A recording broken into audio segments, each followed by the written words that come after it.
Have you ever been hurt by someone you love? Maybe they lied to you, betrayed your trust, or broke your heart.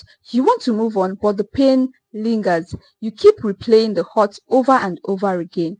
Why is it so hard to forgive?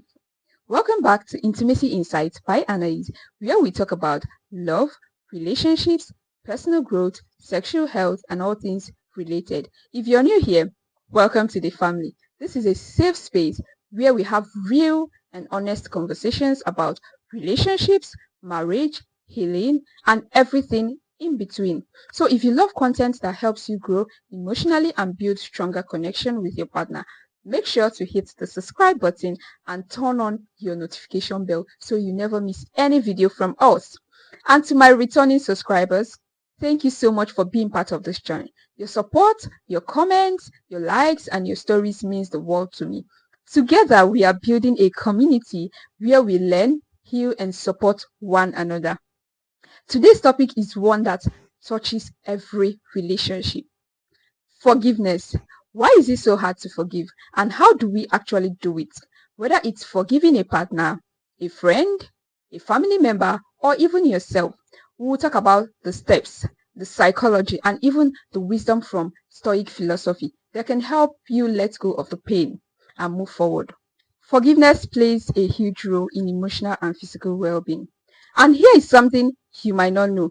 Science has proven that forgiveness is not just good for your emotions, it's good for your health. Studies in psychology and neuroscience shows that holding on to anger and resentment increases stress, raises blood pressure, and weakens the immune system. Interesting, right? I know it is. The American Psychological Association, that is the APA, states that people who practice forgiveness have lower levels of depression, anxiety, and heart disease. I bet you don't know this. But despite knowing this, why do we struggle to forgive? I'll keep asking this question over and over again. This is because the pain is real. The scars are real. The disappointment is real. Sometimes we don't want to forgive because it feels like we are letting the person win. We think, if I forgive them, does that mean they got away? No, they didn't. Forgiveness is not about them. It's about you. The Stoic philosophers like Marcus Aurelius, Seneca, and Epictetus believe that forgiveness is an act of self-mastery and emotional intelligence. They taught that we cannot control what others do to us, but we can control how we react towards what they did or our response to them. Epictetus said, "It's not what happens to you, but how you react to it that matters." Marcus Aurelius, one of the Roman greatest emperors, he wrote in one of his meditations that when you wake up in the morning, tell yourself, today I will meet people who are ungrateful, who are deceitful, who are arrogant, who are jealous, and who are rude.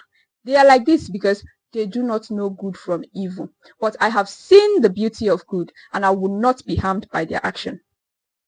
In other words, forgiveness is not about choosing not to be controlled by someone else's behavior. It's about taking back your power. Let's think about what happens when we don't forgive. When we hold on to anger, resentment, and bitterness, it does something very drastic to us. Very bad. It eats away our joy. It steals our peace. It makes it hard to trust, to love, and to open up again. Psychologists describe this as the stress response.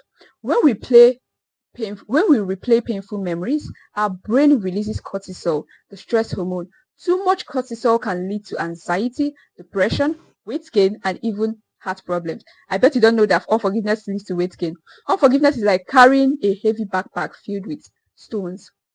Every grudge, every painful memory, every resentment adds another stone.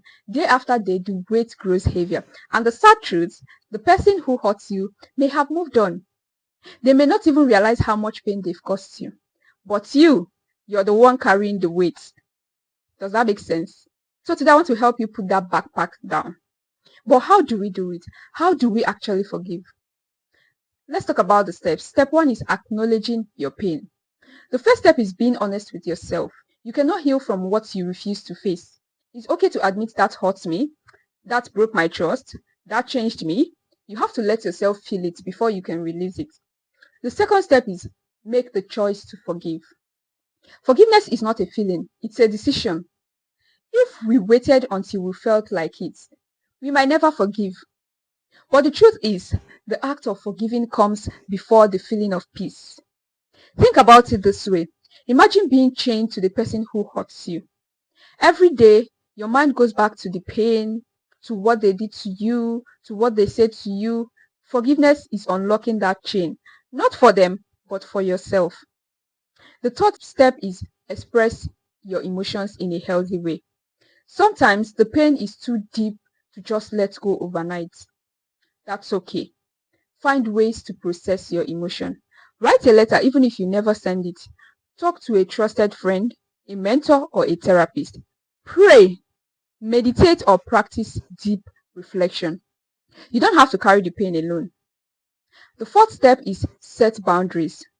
Forgiving someone does not mean giving them unlimited access to your life. Some people need to be loved from a distance. I don't know if you understand that.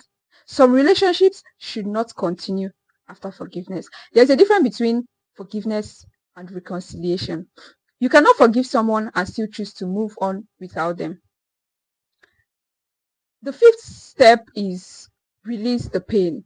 This is where true healing begins. Letting go of the desires for revenge. Let go of waiting for an apology that may never come. What if they never say sorry? What if they don't acknowledge what they did? What will you do? Some people they will never apologize. Some people will never admit their mistakes. That's human.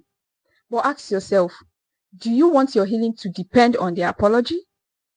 Because if you wait for them to make it right, you are giving them the power over your life. Imagine someone cuts you with a knife and walk away. Would you wait for them to return and put on a bandage on your wound? No. You would treat the wound immediately yourself. That's what forgiveness is. Healing yourself regardless of whether they make things right or not. Now, let's talk about something even harder. Forgiving yourself. This is the hardest of all forgiveness. Forgiving yourself for what you did. Many of us are carrying guilt and shame over things we've done, over our past mistakes, over moments where we wish we had acted differently. Maybe you hurt someone you love. Maybe you made a choice you're still regretting. Maybe you look back and think, if only I had done this differently. But listen to me today. You are human. You are growing. You are learning. Holding on to guilt does not fix the past. It only robs you of the present. It's time to release yourself from the prison of your past mistake. You deserve forgiveness too. And what about trust? If you forgive someone, does that mean you have to trust them again? No. That's my answer. I don't know about you or any other person, but I will tell you no in capital letter. Forgiveness is a gift. Trust is earned. Trust takes time. It requires consistent action, not just words. If someone has broken your trust, they have to show through their behavior that they are worthy of it again. So today, I am challenging you. Who do you need to forgive? What pain are you still carrying? What resentment is holding you back? It's time to let go. It's time to move forward. You don't have to feel ready. You don't have to have all the answers. Just take the first step. Because forgiveness is not about them. It's about you at the end of the day. Before we wrap this up, I want to leave you with this. Forgiveness is not weakness. It's strength.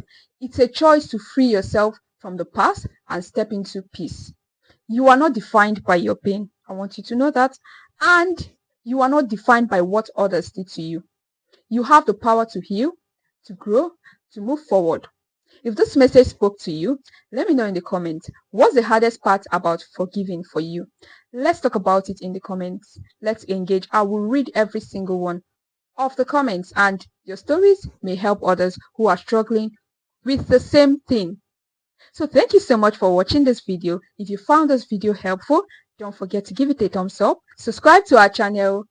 You can share to someone who might need this today. Share this message. Please do not forget. Thank you for spending time with me. I appreciate you, and I can't wait to see you in the next video. Until then, choose peace, choose healing, choose freedom. See you next time.